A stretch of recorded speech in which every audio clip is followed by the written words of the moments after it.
मुझे आज जिस सब्जेक्ट पे बोलना है, जिस किताब पे बोलना है, वो है कौटिल्य अर्थशास्त्र। कौटिल्य अर्थशास्त्र। कौटिल्य अर्थशास्त्र लगभग 2400 साल पहले, 2400 साल पहले लिखी गई एक किताब है जो कौटिल्य ने लिखी थी। कौटिल्य का जन्म, मैं अच्छा पूरी प्रेजेंटेशन को बताता हूँ कि मैंने किस तरीके से प्लान किया है। सबसे पहले हम लोग कौटिल्य का जन्म, उसकी जीवनी को समझेंगे। उससे पहले मैं आपको ये बताऊंगा कि किस तरीके से ये कौटिल्य अर्थशास्त्र मेरे जीवन में आई और किस तरह से मैं इसके साथ कनेक्ट हुआ। उसके बाद हम लोग कौटिल्य ने जो 2 किताबें लिखी हैं, कौटिल्य अर्थशास्त्र और नीति, इसके बारे में बात करेंगे और इसके कुछ सूत्रों के बारे में बात करेंगे। तो सबसे पहले मैं आपको बताता हूँ कि किस तरह से कौटिल्य अर्थशास्त्र के साथ मेरा कनेक्ट है। मैं कनक जी को लगभग 2016-2017 से फॉलो कर रहा हूँ और मुझे ये पता चला कि कनक जी के जो मेंटोर हैं वो राधा कृष्ण पिल्लई जी हैं। तो मैंने जानने की कोशिश करी कि राधा कृष्ण पिल्लई जी किससे एनर्जी लेते हैं। तो मुझे पता चला कि राधा कृष्ण पिल्लई चिन्मय मिशन से जुड़े हुए हैं और वो कौटिल्य अर्थशास्त्र का उन्होंने वहां पे अध्ययन करा। तो मुझे बड़ा क्यूरियोसिटी हुई कि जो गुरु हैं, गुरु के गुरु और उनके ज्ञान का स्रोत कौटिल्य अर्थशास्त्र, तो उसको जरूर पढ़ना चाहिए। तो मैंने 2017 में कौटिल्य अर्थशास्त्र ढूंढ करके कहीं से व्यवस्था करके मंगवाई और फिर मुझे पता चला कि कौटिल्य अर्थशास्त्र जिस सोच के साथ मैंने मंगवाई थी कि अर्थशास्त्र यानी उसके अंदर इकोनॉमी से रिलेटेड ही सब कुछ होगा, ये बिल्कुल गलत था। मतलब उसके अंदर अर्थशास्त्र मतलब अर्थ के बारे में, कर के बारे में, टैक्सेस के बारे में लिखा गया है, कोष के बारे में लिखा गया है, बट वो उस तरह से नहीं लिखा गया जिस तरीके से मैंने सोचा था। तो समहाउ फिर भी मैंने इसको पढ़ा और पढ़ने के बाद मैं इसको बहुत अच्छे से कनेक्ट कर पाया अपने प्रोफेशन के साथ। तो आज मैं ये भी आप लोगों के साथ शेयर करूंगा। और अब मैं बात करता हूँ कौटिल्य के बारे में। कौटिल्य का एक दूसरा नाम है चाणक्य। कौटिल्य का नाम कौटिल्य कैसे पड़ा? कौटिल्य कौटिल ब्राह्मण थे, इनका गोत्र कौटिल था और क्योंकि कौटिल ब्राह्मण थे तो इसीलिए उनका नाम कौटिल्य पड़ा। और चाणक्य कैसे पड़ा? क्योंकि चणक इनके पिता का नाम था और चणक के पुत्र होने की वजह से इनका नाम चाणक्य पड़ा। लगभग 375 बीसीई में इनका जन्म हुआ। 2400 साल पहले इनका जन्म हुआ।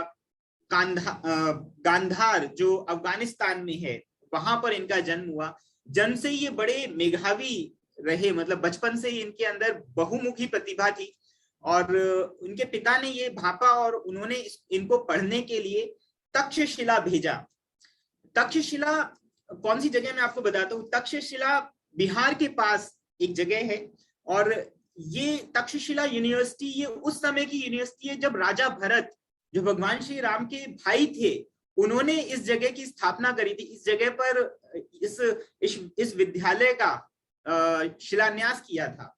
तो ये इतनी पुरानी यूनिवर्सिटी है और यहाँ पर चाणक्य आए और चाणक्य ने यहाँ पर अर्थशास्त्र, वेद और 24 भाषाओं का ज्ञान लिया और धातु शास्त्र में भी बहुत बड़ी महारत हासिल करी। आपको ये जानकर शायद हो सकता है हैरानी भी कि आज जो हम सिक्के इस्तेमाल करते हैं, जो कॉइन्स हम लोग इस्तेमाल करते हैं, वो चाणक्य की देन है। चाणक्य ने इन कॉइन्स को इजाद किया था क्योंकि वो एक बहुत बड़े मेटलॉजिस्ट थे, इसीलिए। तो चाणक्य को हम एक अध्यापक के रूप में, एक टीचर के रूप में, एक ऑथर के रूप में, एक पॉलिटिशियन के रूप में, एक किंग मेकर के रूप में, किंग रॉयल एडवाइजर के रूप में जानते हैं। एक शब्द है अंग्रेजी में पॉलीमेथ। ये पॉलीमेथ काइंड के जो लोग होते हैं, वो पॉलीमेथ क्या होते हैं कि उनको ना बहुत सारी बहुआयामी लोग होते हैं। उनको हम पॉलिटिक्स में भी पढ़ते हैं, उनको हम इकोनॉमी में भी पढ़ते हैं, उनको हम सोशल साइंस में भी पढ़ते हैं, उनको हम हर जगह पढ़ सकते हैं। तो ऐसे ही जैसे अरस्तु थे, ऐसे ही महात्मा गांधी थे, ऐसे ही चाणक्य थे, ऐसे ही विदुर थे। पॉलीमेथ, उनके पास बहुत भरपूर मात्रा में हर चीज का ज्ञान हुआ करता था। तो आज हम उस कौटिल्य के बारे में, उस चाणक्य के बारे में जान रहे हैं जो तक्षशिला यूनिवर्सिटी में आए थे पढ़ने के लिए और यहाँ पढ़ने के बाद वो यहीं पर अध्यापक हो गए। और जब वो यहाँ अध्यापक हो गए, तक्षशिला यूनिवर्सिटी पाटलिपुत्र जो कि मगध की राजधानी थी, मगध राज्य उस समय अध्ययन अध्यापन का, पढ़ाई लिखाई का एक केंद्र हुआ करता था। पूरी दुनिया का, तो बहुत दुनिया भर से लोग आते थे, अर्थव्यवस्था यहाँ की बड़ी मजबूत थी। उसके बावजूद भी चाणक्य ने ये महसूस किया कि यहाँ के लोग कुछ खुश नहीं हैं। तो ये देख करके चाणक्य वहां के राजा धनानंद के पास गए। उस समय पूरे मगध पर, पूरे हिंदुस्तान पर जो राज हुआ करता था वो नंदन वंश का हुआ करता था। तो राजा धनानंद के पास जब चाणक्य पहुंचे तो चाणक्य ने कहा कि राजा का असली सुख राज्य के सुख में होता है, और हे धनानंद, तुम्हारे राज्य में प्रजा सुखी नहीं है। ये सुनकर के धनानंद को बहुत इंसल्टेड फील हुआ और धनानंद ने चाणक्य की बेइज्जती करके उसको राज्यसभा से बाहर निकाल दिया। तो जब ऐसा हुआ तो चाणक्य ने उससे बदला लेने के लिए, ऐसा कहा जाता है, ये एक स्टोरी है, और भी कुछ स्टोरीज हो सकती है, चाणक्य ने प्रतिज्ञा ली कि वो एक अच्छा शासक यहाँ पर बैठाएंगे। और फिर उसके बाद वो गांव में गए, बहुत समय तक उन्होंने सर्च किया, तो उन्हें एक लड़का मिला। उस लड़के का नाम चंद्र था। वो चंद्र नाम का लड़का एक बच्चों की टोली के साथ खेल रहा था। उसने एक सिंहासन बना रखा था और कुछ राजा, कुछ मंत्री थे, कुछ सेनापति थे। तो चाणक्य ने ऐसे सोचा कि इस बच्चे को अगर ट्रेन किया जाए तो इस बच्चे को यहाँ का राजा बनाया जा सकता है। 13 साल का छोटा बच्चा, 3 साल तक उसको ट्रेनिंग देने के बाद चंद्रगुप्त मौर्य के रूप में उसको एक अच्छा धनुर्धर, अच्छा महारथी बनाया गया। और उसके बाद राजा धनानंद के ऊपर उन्होंने विजय प्राप्त करी। तो ये सारी एक कहानी है जो चाणक्य के बारे में है। पर यहाँ पर सबसे मजेदार बात यह है कि चाणक्य के द्वारा जो राजा बनाया गया चंद्रगुप्त मौर्य, और वो राज ऋषि, राजगुरु बने, तो वो कभी भी महलों में नहीं रहे, वो कभी भी राजा के पास नहीं रहे, वो एक कुटिया में जाकर रहे, जंगल में रहे। तो वास्तव में चाणक्य जो है वो यूज ऑफ पावर, ताकत का सही इस्तेमाल करना जानते थे। तो ताकत का सही इस्तेमाल करना जानना चाणक्य की नीति में से एक है। और इसको अगर समझना चाहें तो हम कुछ इस तरीके से समझ सकते हैं कि जैसे कि एक शेर होता है जंगल का, एक सर्कस का शेर होता है और एक रिंग मास्टर होता है। तो रिंग मास्टर के पास एक चाबुक होता है, एक हंटर होता है, और वो उस हंटर को मारता है, और जो शेर होते हैं वो सीट पर आके बैठ जाते हैं, स्टूल पे खड़े हो जाते हैं, उतर जाते हैं, और वो कभी भी उस हंटर को, कभी भी शेरों को नहीं मारता। वो रिंग मास्टर कभी भी शेर को हंटर से नहीं मारता। क्यों नहीं मारता? क्योंकि अगर किसी दिन उसने उस चाबुक से, उस हंटर से शेर को अगर मार दिया तो शेर को ये पता चल जाएगा कि इस हंटर से उसको चोट नहीं लगती, और सारे शेर मिलकर के उस रिंग मास्टर को खा सकते हैं। तो पावर का सही इस्तेमाल उस पावर को इस्तेमाल ना करने में है, और यही वो ताकत है, यही वो ताकत है जिसको महात्मा गांधी ने समझा था, यही वो ताकत है जिसको आज के बड़े बड़े पॉलिटिशियन समझते हैं। और इसी ताकत को हम जो है चंद्रगुप्त मौर्य के साथ रहते हुए चाणक्य ने समझा था। तो आज हम जिन 2 किताबों के बारे में विस्तार से चर्चा करेंगे, वो पहली किताब है कौटिल्य अर्थशास्त्र और दूसरी किताब है चाणक्य नीति। कौटिल्य अर्थशास्त्र में लगभग 6000 श्लोक हैं, 960 पेजों की ये किताब है, 15 इसके अंदर अध्याय हैं। और इस पूरी किताब के अंदर चाणक्य ने राजनीति के बारे में बात की है। और जो दूसरी किताब है चाणक्य नीति, उसके अंदर उसमें लगभग 300 श्लोक, 300 उक्तियां उसमें लिखी गई हैं। और उन उक्तियों के अंदर उसने जन सामान्य के लिए, जो आम नागरिक है, उनको कैसा व्यवहार करना चाहिए, कैसा जीवन यापन करना चाहिए, जीवन में किन बातों को ध्यान रखना चाहिए, उसके बारे में जिक्र किया है। और चंद्रगुप्त मौर्य के बाद बिंदुसार, और बिंदुसार के बाद अशोक के राज्य तक चाणक्य वहां के महामंत्री रहे थे। और देखिए, बड़ा मजेदार चीज है, जब पढ़ते हैं चाणक्य को तो पता लगता है कि चाणक्य ने जो फिलॉसफी चंद्रगुप्त मौर्य के साथ यूज करी, वो फिलॉसफी उसने अशोक के साथ इस्तेमाल नहीं करी। वो चाणक्य ने नीति बिंदुसार के साथ इस्तेमाल नहीं करी। चाणक्य जब 92 लगभग साल के थे तो अशोक को उन्होंने 24 भाषाओं का ज्ञान दिया। उन्होंने 24 भाषाओं का ज्ञान चंद्रगुप्त मौर्य को नहीं दिया, उन्होंने बिंदुसार को नहीं दिया, क्योंकि उन्हें ये पता था कि यहाँ पर 24 भाषाओं का ज्ञान होना अशोक के लिए इसलिए जरूरी है क्योंकि हिंदुस्तान जो पहले सिर्फ मगध तक सीमित था, आज वो जापान तक जा चुका है।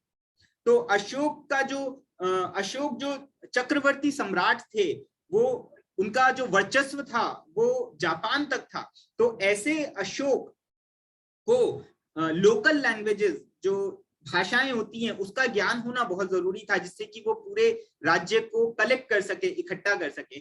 तो सही समय पर सही ज्ञान, सही नीति का इस्तेमाल करना चाणक्य ने सिखाया। और अब हम चाणक्य की जो पहली किताब है कौटिल्य अर्थशास्त्र, इसके बारे में बात करते हैं। कौटिल्य अर्थशास्त्र के अंदर जो सबसे पहला श्लोक है, जो सबसे पहला सूत्र है, उसमें चाणक्य कहते हैं, देखिए सबसे पहली श्लोक में चाणक्य ने कहा, नमः शुक्र बृहस्पताय नमः। देखिए शुक्राचार्य कौन थे? शुक्राचार्य थे दैत्यों के गुरु। और बृहस्पति कौन थे? बृहस्पति थे देवताओं के गुरु। तो चाणक्य अपनी किताब की शुरुआत किनको नमः करके कर रहे हैं? सबसे पहले वो राक्षसों के गुरु को नमस्ते कर रहे हैं, और फिर उसके बाद वो बृहस्पति जो देवताओं के गुरु हैं उनको नमस्ते कर रहे हैं। इसका मतलब वो एक कूटनीतिज्ञ व्यक्ति हैं जो दोनों पक्षों के अंदर सामंजस्य बैठा करके रखते हैं। ये पहला उनका पहली वो चीज थी जो मुझे बड़ी इंटरेस्टिंग लगी। और उसके बाद इनका पहला अध्याय, और पहले अध्याय का पहला श्लोक मैं आप लोगों के साथ शेयर करता हूँ। आज की बातचीत हम लोग इसी पर रखेंगे। और पहला श्लोक इसका है, अन्वेक्षकी यत्र वार्ता दंड श्वेता विधि विद्या। अब देखिए सबसे पहला शब्द है अन्वेक्षकी। ये अन्वेक्षकी जो है, ये अन्वेक्षकी बहुत इंपॉर्टेंट वर्ड है, और इसका मतलब है द आर्ट ऑफ थिंकिंग। आप कैसे सोचते हैं, प्रैक्टिकल फिलॉसफी, आप किस तरीके से चीजों को सोच पाते हैं। दूसरा शब्द इन्होंने कहा थिंक, बिल्कुल ठीक बात है। किस तरीके से आप सोचते हैं चीजों को, किस तरह से आप सोचते हैं। दूसरा शब्द इन्होंने कहा यत्री वेद तराई, मतलब the understanding of Vedas. Chanakya ने ये जो पूरा ग्रंथ लिखा अर्थशास्त्र, वो राजा के लिए लिखा, और राजा के लिए उसने पहले श्लोक में 4 सूत्र दिए, और उन्होंने ये कहा कि राजा किस तरीके से व्यवहार करे, राजा कैसे राज्य चलाए, कैसे सोचे, क्या पढ़े।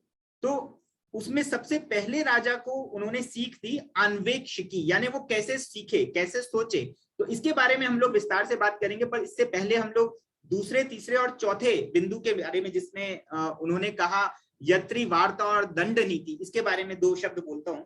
यत्री का मतलब है वेद तरायण। वेद तरायण मतलब वैदिक नीति के आधार पर विचार रखें, वैदिक नीति को ग्रहण करें, वेदों का पठन पाठन करें। दूसरा शब्द उन्होंने कहा वार्ता। वार्ता का मतलब है knowledge of trade and economy. यहां पर नॉलेज, वार्ता का मतलब है knowledge of trade and economy. चौथा उन्होंने कहा दंड नीति। दंड नीति मतलब पॉलिटिकल साइंस एंड लॉ, एक राजा को कानून की जानकारी होनी चाहिए। तो ये 4 चीजों को लेकर के इन्होंने पूरा अर्थशास्त्र लिखा। और इसके जो पहले अध्याय का पहला शब्द है आन्वीक्षिकी, इसके ऊपर अब हम लोग थोड़ी बातचीत करते हैं।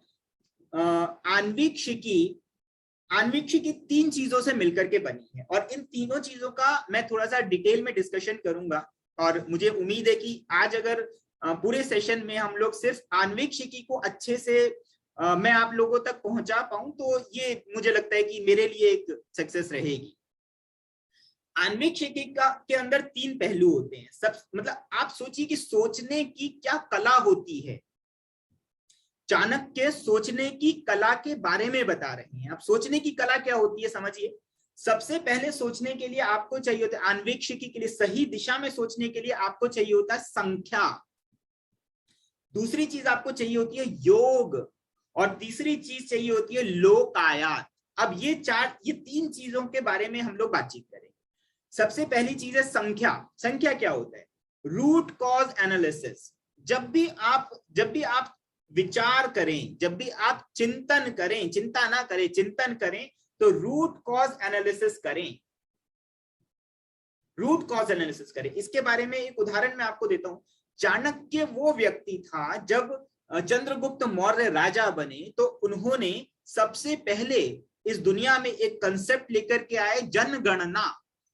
उन्होंने सबसे पहले जनगणना शुरू करी और उन्होंने पूरे राज्य में कितने लोग मेरे राज्य में रहते हैं उनकी संख्या इकट्ठी करी और ये देखा कि कितने राज्य में लोग रहते हैं, वो कितने गांव हैं जिनमें वो रहते हैं, उन गांवों को कितनी पंचायतों में बांटा जा सकता है, वो प्रत्येक गांव क्या पैदा करता है, वो गांव किस लिए जाना जाता है, ये जानने की, संख्या को इकट्ठी करने की, एक डेटा इकट्ठा करने की कोशिश चाणक्य ने करी। और आन्वीक्षिकी का पहला सूत्र उन्होंने दिया संख्या।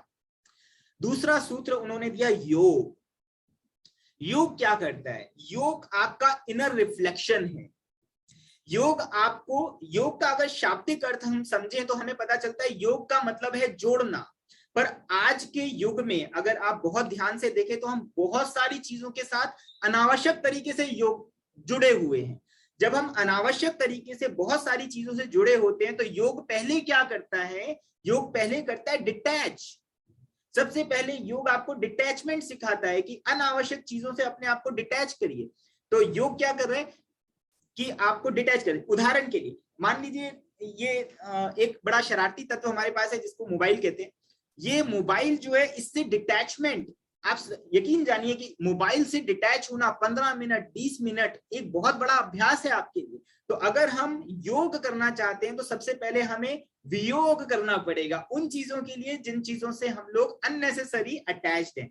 तो योग हमें प्रोस्पेक्ट देता है नई चीजों को सीखने के लिए। जब हम आन्वेक्षिकी के साथ योग करते हैं, एक सही दिशा में योग करते हैं, तो योग सिर्फ वो शारीरिक क्रिया नहीं है, वो आत्मिक क्रिया भी है जो अंतर मंत्रण करती है, जो आपको अंदर से मथती है।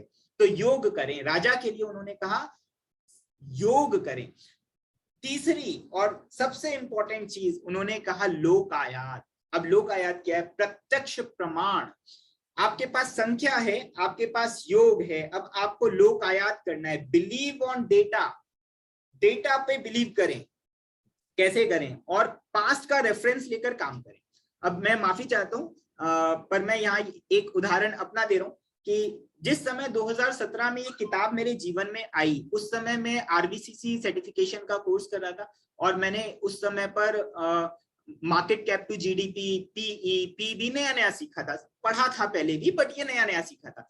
जब मैंने ये सब चीजें नई नई सीखी और उसी समय मैं राधा कृष्ण पिल्ले को सुनना शुरू किया, मैंने अर्थशास्त्र मेरे पास आया, तो यकीन जाने मैंने इन तीन चीजों पर ही काम किया। कैसे काम किया? संख्या। सबसे पहले मैंने ये जो डेटा था, मार्केट कैप टू जीडीपी का था, पीई का था, पीबी का था, तो इस डेटा को मैंने इकट्ठा किया। फिर मैंने योग किया, इनर रिफ्लेक्शन, कि ये जो डेटा है इसको कैसे एनालाइज किया जा सकता है, इसके बारे में सोचा, शोध किया। फिर लोकायत, इसके ऊपर किस तरीके से आगे का रिफ्लेक्शन तैयार किया जा सकता है। तो यहाँ पर जो मैंने एक टूल बनाया मार्केट कैप टू जीडीपी को लेकर के, मार्केट प्रेडिक्शन टूल, तो वो बड़ा सक्सेसफुल रहा और मैं इसका पूरा क्रेडिट आन्वीक्षिकी को, संख्या, योग और लोकायत की नीतियों को देना चाहता हूं, क्योंकि ये उसी समय ये घटना घटित हुई थी जिस समय मैंने ये किताब पढ़ी थी। तो ये तीन चीजें आन्वीक्षिकी के ऊपर जो है चाणक्य ने बोली। और सही आन्वीक्षिकी क्या होती है, सही दिशा में सोचना क्या होता है, ये आखिरी एक उदाहरण आन्वीक्षिकी का मैं आप लोगों के साथ शेयर करता हूँ, साझा करता हूँ। देखिए लगभग श्रीमद् भगवत गीता में लगभग 17 बार पढ़ चुका हूँ और मैं रोज पढ़ता हूँ गीता का एक अध्याय में से कुछ श्लोक मैं जरूर पढ़ता हूँ। और मैं इसीलिए वहां से एक उदाहरण लेकर के आया हूँ आपके लिए। गीता दो व्यक्ति पढ़ रहे हैं, ठीक है। एक व्यक्ति गीता पढ़ रहा है और वो ये देख रहा है कि भगवान श्री कृष्ण ने अर्जुन को प्रोत्साहित किया लड़ने के लिए अधर्म के खिलाफ। उन्होंने अर्जुन को जो है एक गलत भावना के खिलाफ लड़ने के लिए खड़ा किया, धर्म के लिए लड़ने के लिए खड़ा किया। और दूसरी तरफ एक व्यक्ति वो किताब पढ़ रहा है और वो ये सोच रहा है कि कृष्ण वो व्यक्ति हैं जिन्होंने भाई को भाई से लड़वाया, जिन्होंने मटेरियलिस्टिक चीज के लिए, एक राज्य के लिए भाई से भाई का खून करवा दिया। तो ये दो अलग अलग थॉट्स हैं। तो आन्वीक्षिकी क्या कहती है? आन्वीक्षिकी ये कहती है कि आप इन दोनों थॉट्स में से किस थॉट को सही तरीके से ग्रहण करते हो, यही आन्वीक्षिकी आपको सिखाती है।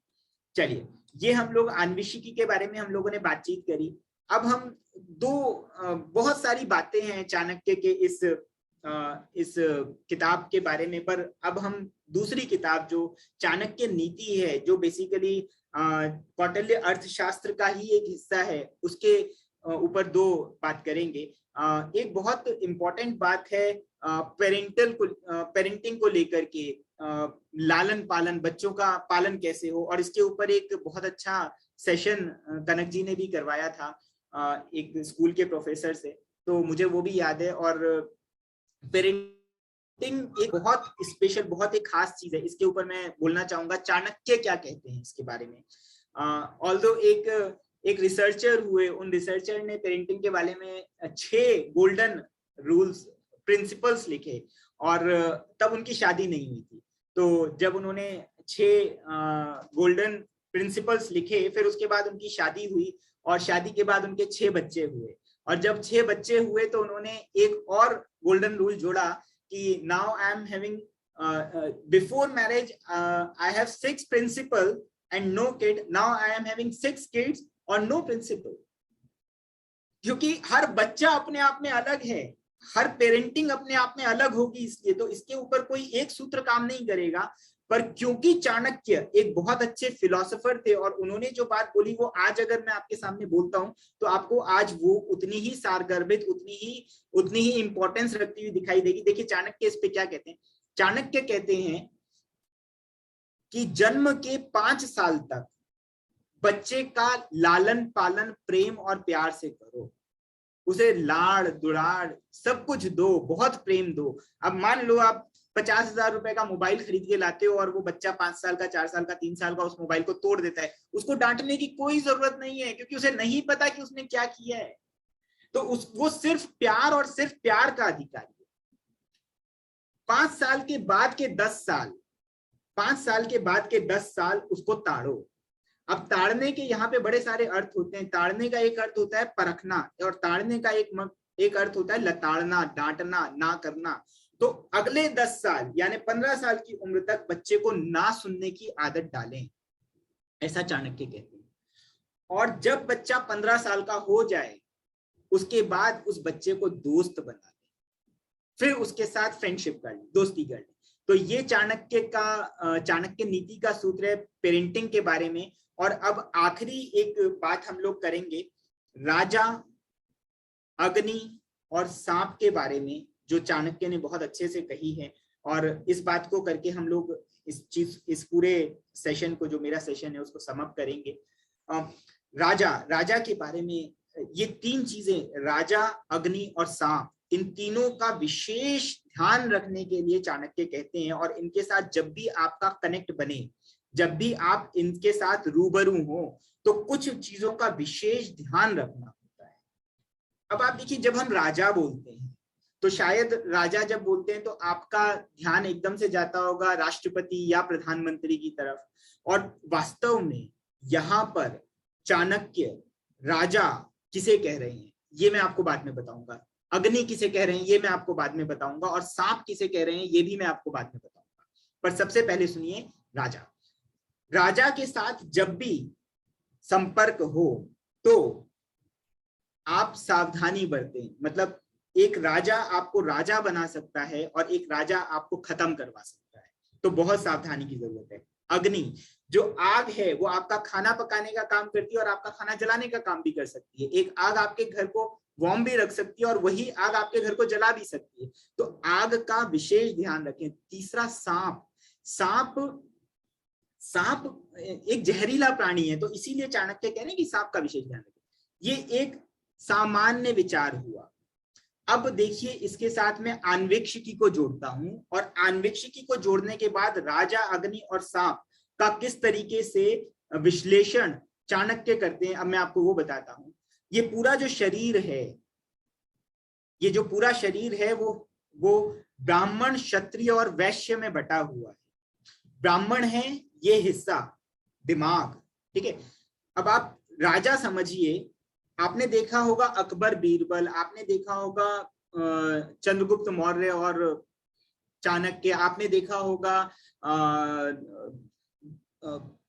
विदुर, विदुर एक मंत्री थे, ठीक है, आपने आपने मंत्रियों को देखा हो। तो हमारे देश के अंदर एक प्रथा है कि राजा जो होता है वो क्षत्रिय होता है, और राजा की नीतियां जो बनाता है वो एक अलग व्यक्ति होता है। जैसे कि हमारे देश के अंदर राजा कौन है? राष्ट्रपति, और जो वास्तव में उसके पीछे जो काम कर रहा है वो है प्रधानमंत्री। तो प्रधानमंत्री एक ऐसा व्यक्ति है जो दिमाग चला रहा है। तो हमारे शरीर में अगर आप राजा देखें तो वो दिमाग है। तो इसका मतलब ये है कि जब भी आप अपने दिमाग के साथ बैठें, बातचीत करें, तो अन्वेक्षिकी के साथ, यानी चिंतन के कौशल के साथ बातचीत करें। जब भी चिंतन करें तो चिंता करें, चिंतन करें, चिंता ना करें। और चिंतन करने का सही तरीका क्या बताया था? संख्या, योग और लोकायत, है ना। तो ये बहुत इंपॉर्टेंट चीज है। तीसरी चीज उन्होंने बताई अग्नि। अग्नि आग से समझी जाती है, और अग्नि का दूसरा रूप है ऊर्जा। जब हम अपनी ऊर्जा का इस्तेमाल करें तो बहुत सोच समझ के ऊर्जा का इस्तेमाल करें, क्योंकि वो ऊर्जा आपका दमन भी कर सकती है और वो ऊर्जा आपको उत्थान भी कर सकती है। तो ऊर्जा का इस्तेमाल करते हुए सावधानी की जरूरत है। और तीसरी और सबसे इंपॉर्टेंट चीज, सांप। सांप एक बहुत अच्छा शत्रु होता है, क्योंकि दुनिया में हर जगह सांप पाया जाता है, शेर नहीं पाया जा सकता। तो सांप एक बहुत बड़ा शत्रु होता है, और कुछ लोगों को तो इतना फोबिया होता है कि 90% सांप जो है वो जहरीले नहीं होते, पर अगर सांप काट ले तो आदमी बिना सांप के जहर के ही मर जाता है। तो सांप एक बहुत बड़ा फोबिया है। तो जब आप मिलिट्री में जाते, जब आप डिफेंस में जाते हो, तो वहां डिफेंस में आपको स्पेशल ट्रेनिंग दी जाती है कि आप सांप को कैसे पकड़ें, सांप पर कैसे काबू पाएं। क्यों? क्योंकि सांप एक ऐसा जीव है, अगर आपने उसके जहर को काबू कर लिया, आपको ये पता चल गया कि उस सांप के जहर को कैसे काबू किया जा सकता है, उसको कैसे पकड़ा जा सकता है, तो उसका जहर निकालने के बाद वो पूरा सांप कच्चा ही खाया जा सकता है। और आप अगर आप मिलिट्री में, अगर आप सैनिक हैं, आप सोल्जर हैं, आप किसी जंगल में हैं, आप ऐसी स्थिति में हैं जहां पर फूड सप्लाई नहीं हो रही है, तो आपके पास खाने के लिए कोई साधन नहीं है। आप अगर फल या फूल देख करके खाएंगे तो वो जहरीला हो सकता है, कोई रंगीन फूल जहरीला हो सकता है। पर सांप के साथ एक सबसे अच्छी बात यह कि सांप का जहर सिर्फ उसके फन में होता है। अगर आपको उसको काबू करना आ गया तो पूरा सांप, उसकी खाल उतारने के बाद आप कच्चा खा सकते हैं बिना पकाए। तो सांप जो सबसे बड़ा शत्रु है, उसका आप कैसे इस्तेमाल करें, यही चाणक्य नीति में बताया गया है कि आपका शत्रु जो है, उस शत्रु का अगर आप सही इस्तेमाल करना जान गए तो आप एक बहुत बड़े योद्धा हो सकते हैं, आप एक बहुत बड़े नीतिकार हो सकते हैं। तो ये राजा, अग्नि और सांप अन्वेक्षिकी के साथ जब जोड़ा जाए तो इसका विश्लेषण कुछ इस प्रकार से होगा। तो मेरा यहाँ पर समय भी लगभग पूरा हो रहा है, और मैंने कोशिश करी कि चाणक्य और कौटिल्य के अर्थशास्त्र के बारे में हम लोग उसकी खासतौर से अन्वीक्षिकी के बारे में हम लोग बातचीत करें, चाणक्य नीति के बारे में हमने बातचीत करी। और मैं बहुत बहुत धन्यवाद देना चाहूंगा कनक जी को कि उन्होंने मुझे मौका दिया, और इस ऑडियंस को जिन्होंने मुझे सुना, और बहुत बहुत धन्यवाद। Thank you so much. मैं माफी मांगना चाहता हूँ कि मेरे पास कोई आज प्रेजेंटेशन नहीं है। मैं खुद ही बस आपके सामने जो है इस किताब के साथ प्रेजेंट हूँ, और मेरे पास कोई प्रेजेंटेशन नहीं है, क्योंकि इस किताब ने मुझे इतना प्रभावित किया, आप यकीन जाने। ये हालांकि मोटी किताब है, और मैंने इस किताब के 960 पेज अभी तक पूरे नहीं पढ़े हैं, पर मैं जहां तक इसको पढ़ पाया हूँ, मैंने बहुत कोशिश करी कि इसको प्रैक्टिकल लाइफ में जो है किस तरीके से उतारा जा सकता है। और आप यकीन जाने कि इस किताब को बहुत हद तक प्रैक्टिकली आप अपने ऊपर अप्लाई कर सकते हैं। मेरा अनुरोध है कि आप लोग इस किताब को पढ़ें, चाणक्य को जाने। राम से बड़ा राम का नाम, चाणक्य से बड़ा चाणक्य का नाम और उसका काम इस किताब में लिखा गया है। तो धन्यवाद, थैंक यू सो मच, आपने मुझे बुलाया और मैंने यहाँ पर आप लोगों के साथ समय बिताया। Thank you so much. Thank you so much, Varun. As always, this has been a phenomenal session. और